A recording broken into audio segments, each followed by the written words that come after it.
Welcome viewers. Today we are going to be treating the design of beam. My name remains Engineer Baga, and today we want to be treating the design of continuous beam. Like we've done, we've illustrated in our previous video how to calculate the bending moment at various points for a simply supported beam. And we want to go into the determination of bending moment for a continuous beam. And when we talk about the continuous beam, we're talking about a continuous bridge. Of course, we know that the bridge is usually idealized as a line structure when we are doing manual analysis of bridges. So we are going to be dealing on continuous bridge deck over a pier. And now, of course, this is very, very essential for those of us who are finding it difficult to design a continuous bridge because of the determination of a moment due to influence line. Today, we want to treat that influence line, how we can obtain moment at various points along a 30-span beam.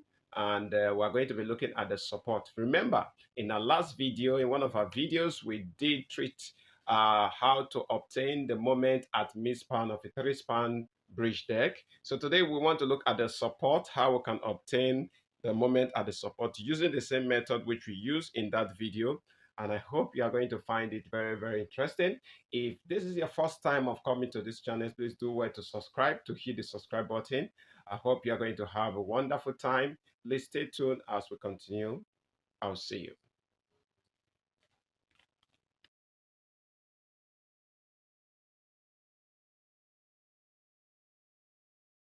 Let's call this one C, and let's call this one D. So these are the various support we have for this particular bridge. So what we want to do is to obtain the moment at one of the supports. Let's say we are going to obtain the moment at support B. So we say determine the maximum moment at support of the bridge. And that support is support B. Let's call it support B. Okay, so now the first thing we are going to do, we are going to apply Muller-Breslau principle. In applying Muller-Breslau principle, remember we are going to apply a hinge at the point of interest. There is our point of interest, which is the support. Now, first of all, before going into the application of Muller-Breslau's principle, let me show you. You need to understand the behavior of this shape, how it's going to look like when we apply our how it's going to look like when we look at the deflected shape. Now, the deflected shape of this is going to be like this. We're going to have it like this. We're going to have it like this. So this is how what we're going to obtain from the deflected shape when when we apply a hinge at point B, and we apply a couple moment at point B. All right. So the deflected shape becomes this. So we can call this our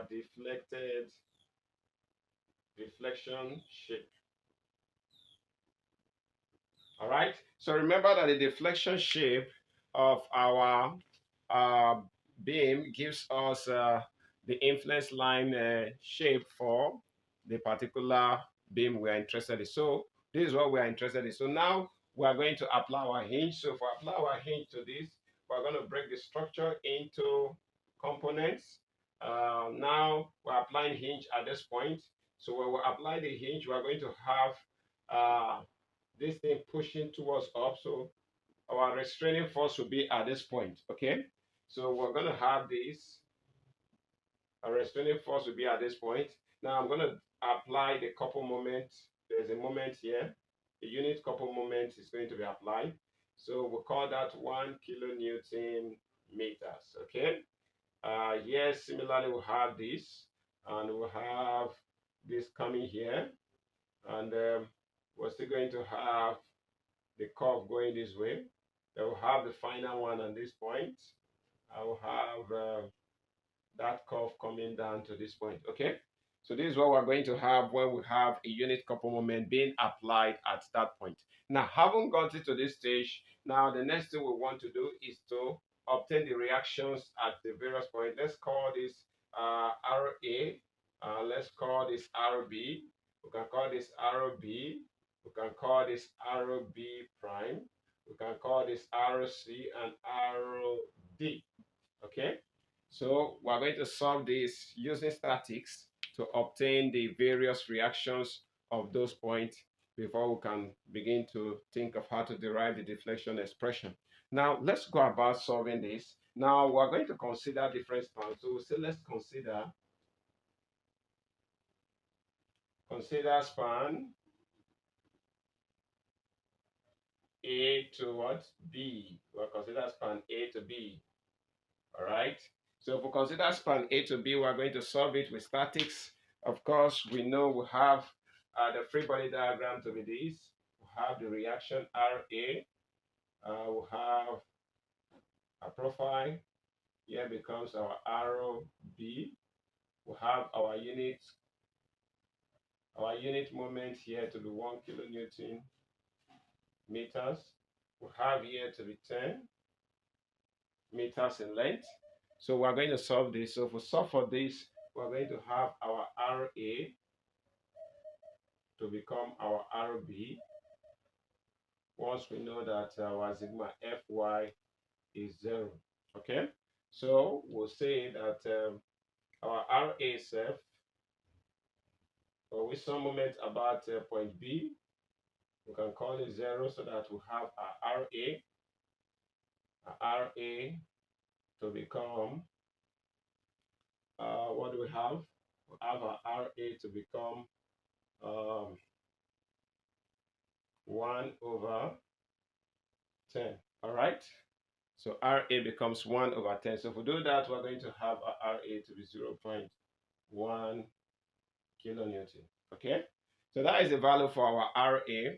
Now, have we got our RA considering span A? What we need to do is to find the expression, moment expression. So the moment expression, we can say moment expression for A to B. We now have a moment expression m of x to be RA x. That is what we have. All right. So we solve for this. We're going to have the expression to be this for where A represents our constant of integration. Now the next step we're going to do is to look for the deflection expression. We can say that the deflection expression becomes RA x3 over 6 plus AX plus B. This gives us our deflection expression. So we've gotten the moment expression, we've gotten the deflection expression for this particular span, and we just need to obtain the constants. We have two constants there, A and B. We'll look for what they represent, and by taking boundary conditions. Now let's take our boundary conditions for span AB. S squared over 2, and we'll have plus constant A. And we'll have our deflection expression as arrow ax3 over 6 plus ax plus b. So these are deflection expression. All right. So having gotten this, let's take constants. Let's take our boundary condition at x. When x is equal to 0, we have our deflection to be 0 at the support region. So we have EI EIY is 0.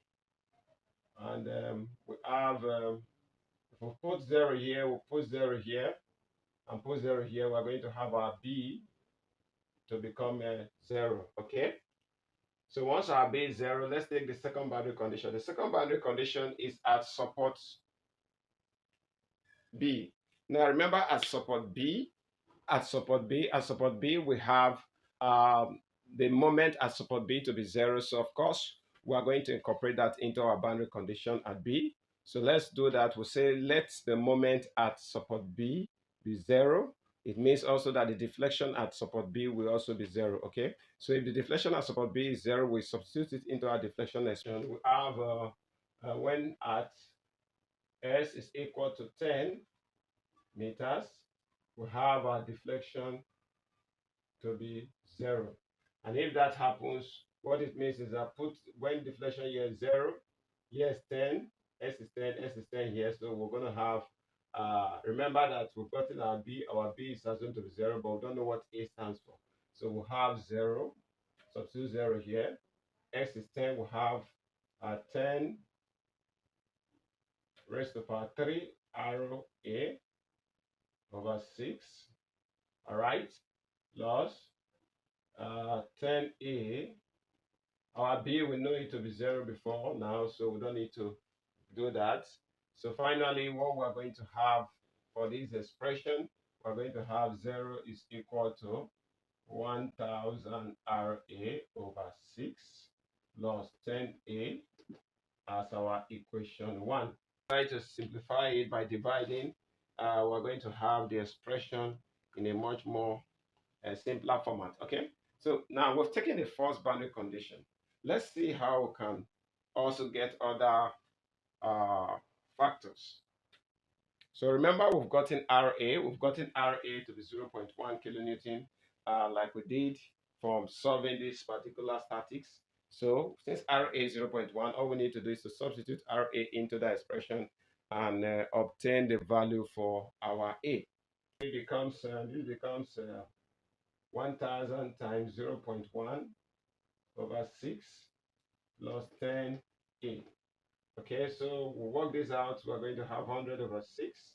Having gotten our A, the next thing we like to do, having gotten our A, is to quickly substitute our A into our deflection expression, which is this particular expression, and we'll also substitute it into our slope expression. So if we do that quickly, let's start with our slope expression, which is this. We'll have, therefore, slope expression. We haven't gotten this. We now have that the slope at x is equal to 10. We have this total slope at 3.3334 over our EI. Now the next thing we are going to do is to draw the other part of our beam, which is this section. You can see it on the board. So we're going to analyze this, obtain the unknown. Remember, we'll call here RB, RC, here's the RC, and here we'll have here to be ROD. So we'll solve for these three unknown and we'll find the expression for the deflection at that point. Okay, so we need a slope at point B also from this primary beam, and from there we are going to have the total slope at that point B. So let's go over and solve for this.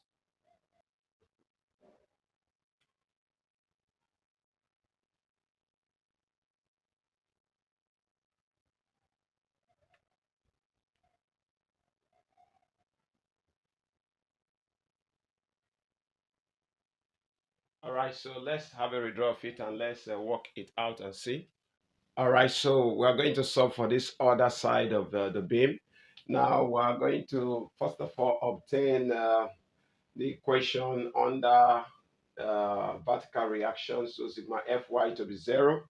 So for our sigma Fy to be 0, we'll have our RB plus negative RB prime prime plus RC plus RD equal to 0. We can call that equation 1. The next we'll do is to take the algebraic sum of moments about point D. If we do that, we have all clockwise moment. Our anti-clockwise moment about D, we'll have the expression to be minus 3 RB prime prime plus RC, and we'll have that to be equal to minus 0.1 as our equation number 2. All right, so have we gotten that? Excuse me. The next one we are going to do is to obtain the moment expression for this particular beam for the last span, which we have done in terms of x. So if we obtain that moment expression in terms of x, we should have the slope expression. We'll have it as our E I theta. This becomes our slope expression. RB B square over 2 is B prime prime, remember, plus RC minus 20 plus X plus A.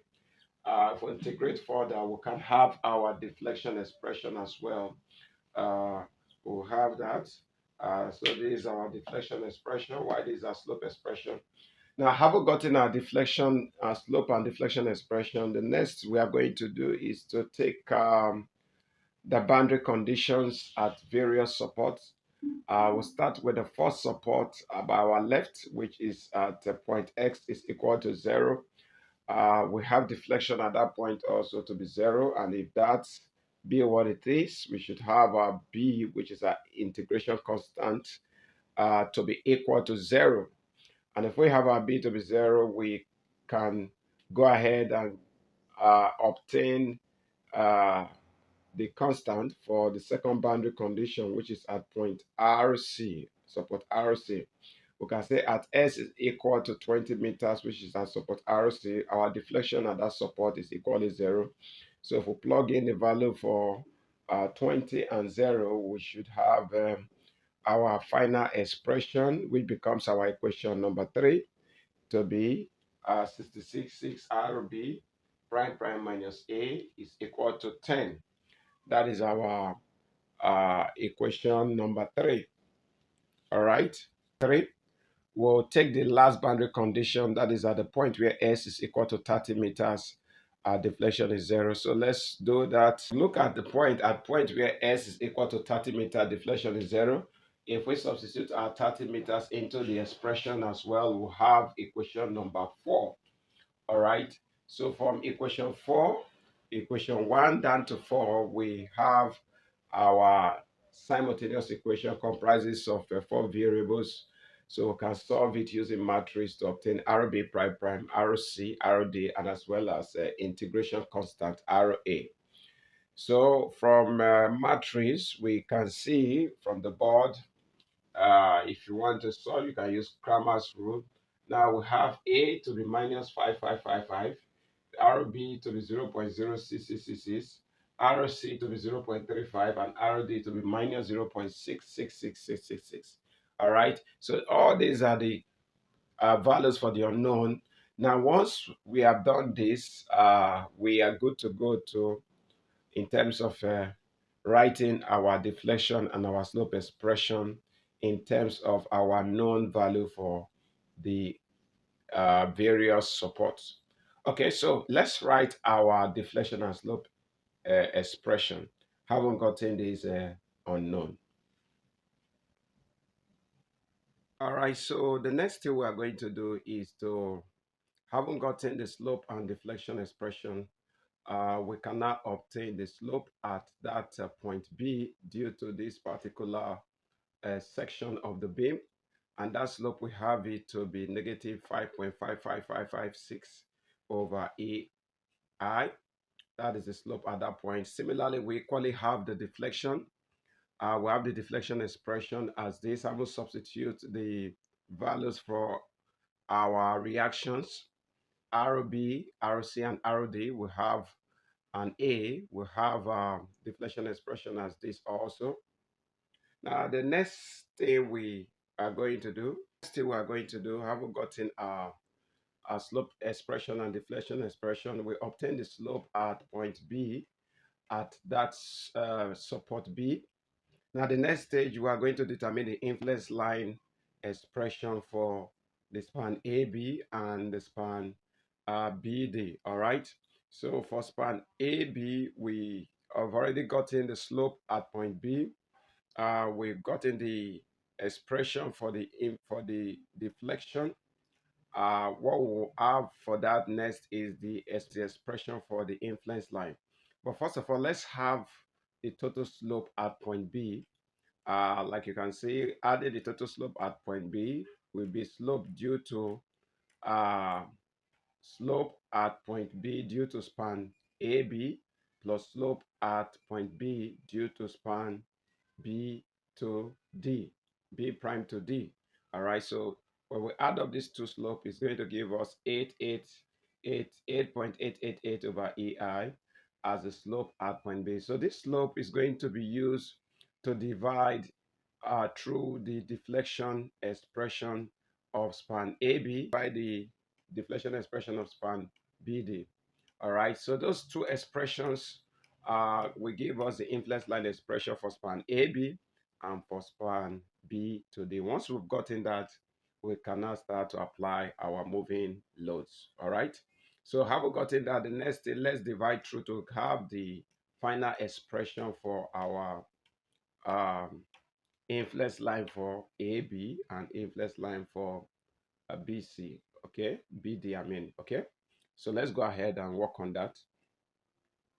Stage we are going to be going into is the determination of the moment, the final moment at point B, the maximum moment at point B.